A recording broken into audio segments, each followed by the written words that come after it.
Selanjutnya yaitu materi tentang analisis potensi diri dan pola pikir mahasiswa. Apa sih potensi diri?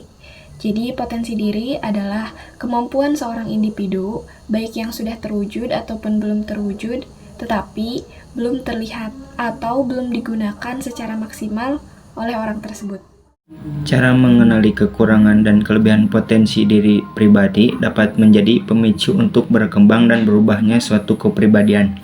Berawal dari apa yang kamu senangi dan sukai, itu bisa menjadi salah satu cara menemukan suatu potensi yang ada dalam dirimu. Dan apabila ingin menemukan potensimu, lakukanlah dengan konsisten dan bersungguh-sungguh.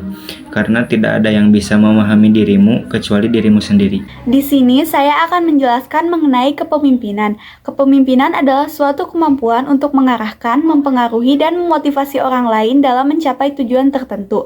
Lalu ada macam-macam gaya kepemimpinan, yaitu 1. Otoriter yang bersifat satu arah atau instruksif, 2. Demokrasi, sifatnya fasilitasi dan dibebaskan untuk berpendapat, dan yang ketiga adalah laissez-faire, yaitu terlalu menyerahkan keputusan kepada bawahan. Selanjutnya adalah kepemimpinan yang baik. Kepemimpinan yang baik melibatkan beberapa kualitas seperti kemampuan untuk berkomunikasi dengan baik, memotivasi orang lain, memiliki visi yang jelas, berempati terhadap bawahan, dan kemampuan untuk mengambil keputusan yang tepat, yang mampu berpikir besar di luar imajinasi. Selain itu, seorang pemimpin yang baik juga harus mampu memberikan arahan yang jelas kepada bawahannya. Untuk yang selanjutnya ada advokasi. Nah, jadi advokasi ini merupakan bagian dari teknik komunikasi yang bersifat persuasif atau mengajak. Atau dengan kata lain, advokasi merupakan suatu kegiatan individual ataupun kelompok yang bertujuan untuk mempengaruhi keputusan dalam institusi baik politik, ekonomi, maupun sosial, sehingga mereka mau melakukan perubahan kebijakan atau peraturan-peraturan untuk memecahkan suatu isu tertentu. Lobbying adalah suatu upaya pendekatan yang dilakukan oleh satu pihak yang memiliki kepentingan tertentu untuk memperoleh dukungan dari pihak lain. Hal-hal yang harus diperhatikan saat melobi, yang pertama, identifikasi target lobby, yang kedua, penampilan diri yang menarik, yang ketiga, perhatikan situasi dan kondisi, 4, sampaikan pesan dengan baik dan menarik, dan yang terakhir, jangan takut gagal. Time management adalah suatu tindakan atau proses perencanaan kegiatan agar kegiatan kita lebih tertata dan lebih produktif. Nah, ada 4 kuadran skala prioritas di sini. Yang pertama yaitu mendesak penting, yang kedua mendesak tidak penting, yang ketiga yaitu tidak mendesak penting, dan yang keempat tidak penting tidak mendesak. Motivasi organisasi yaitu kondisi yang membangkitkan dan memelihara perilaku yang berhubungan dengan lingkungan organisasi. Karena adanya motivasi, maka akan mendorong suatu organisasi tersebut menjadi semakin maju dan mempercepat mencapai tujuannya. Motivasi yang baik seharusnya ada pada setiap lapisan organisasi. Makesmas merupakan organisasi mahasiswa atau Ormawa yang artinya di bawah naungan lembaga atau BSO lembaga. Kemudian Ormawa itu sendiri terbagi menjadi 2, ada Ormawa eksekutif dan Ormawa legislatif. Ormawa eksekutif adalah Ormawa pelaksana dan Ormawa legislatif adalah Ormawa pengawas. Himakesmas baru berjalan 6 periode, mempunyai nama kabinet Adi Mukti. Adi berarti artinya unggul atau besar, Mukti artinya kebebasan. Himakesmas mempunyai dua divisi dan 7 departemen. 1. BPH, Proker, Mumas, Rapat Kerja, Rapat Triwulan.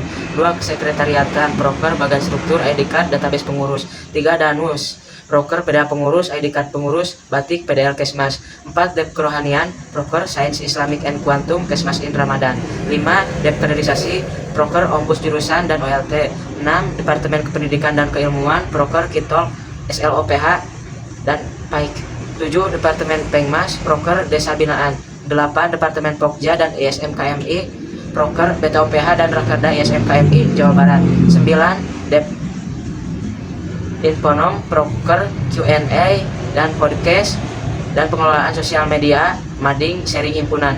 10. Departemen Kesejahteraan Mahasiswa, Proker, Disnaralies, Kesmas Unsir.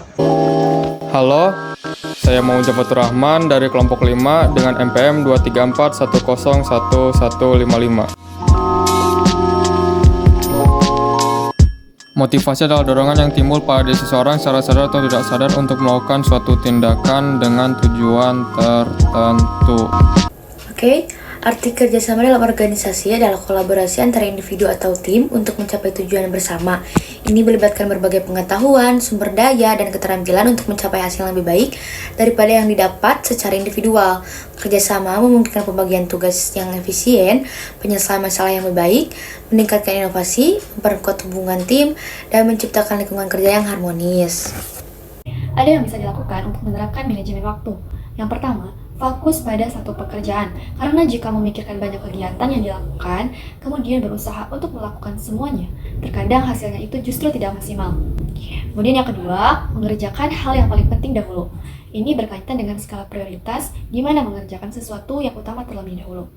Kemudian yang terakhir, tetap menjaga rutinitas meskipun sedang sibuk. Nah, sibuk bukan menjadi sebuah alasan untuk berhenti melakukan rutinitas, apalagi jika rutinitas itu sangat penting. Selanjutnya mengenai manajemen waktu yang tepat. Menurut James Clear, sang penulis buku Atomic Habits, perbedaan yang paling menonjol dari orang sok sibuk dan orang yang produktif terlihat dari bagaimana manajemen waktunya. Manajemen waktu akan sangat berpengaruh untuk kehidupan masa depan seseorang, dan untuk berhasil, tahap manajemen waktu yang baik itu dibangun sedini mungkin karena manajemen waktu tidak langsung terbentuk. Benefits yang bisa kita dapatkan dari program OLT kemarin yaitu menumbuhkan kerjasama tim, membangun hubungan dengan orang lain, membuat inovasi dan kreativitas baru, kemudian untuk menambah pengetahuan dan keterampilan mengenai kepemimpinan, kemudian bisa bertukar pikiran dan menambah keterampilan tentang berkomunikasi. Sekian dari saya. Assalamualaikum warahmatullahi wabarakatuh.